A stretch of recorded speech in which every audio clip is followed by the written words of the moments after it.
آج جو چیز آپ کو پسند ہے اور محبوب ہے اور وہ اللہ کی نافرمانی کر کے تم کسی محبوب چیز کو اختیار کرتے ہو تو وہ کل قیامت کے دن کی ناپسندیدہ اور مبغوض چیز ہو جائے گی. اور آج جو چیز اللہ کی رضامندی میں تمہیں بری لگ رہی ہے وہ کل تمہارے لیے محبوب ہو جائے گی. فجر کی نماز کے لیے اٹھنا مشکل لگتا ہے، تہجد پڑھنا مشکل لگتا ہے، تلاوت کرنا مشکل لگتا ہے، یہ نہیں ہوتا، نفس نہیں کرنا چاہتا. فرمایا یہی چیزیں کل تمہیں اچھی لگے گی، قیامت میں تمہیں اچھی لگے گی. اور آج دنیا کے گناہ کرنا، نافرمانیاں کرنا آج تجھے پسند ہے، مگر قیامت کے دن یہ سب سے زیادہ ناپسند ہوں گے. اس وقت کہے گا لیت بینی و بینک بعد المشرقین فبئس القرین.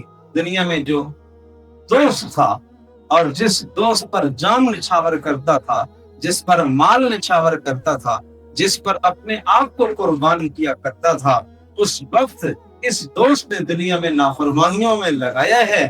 قیامت کے دن کہے گا آئے کاش میرے اور تیرے درمیان میں مشرق اور مغرب کا فاصلہ ہوتا، پیچھے ہٹ جا، تیری شکل نہیں دیکھنا چاہتا.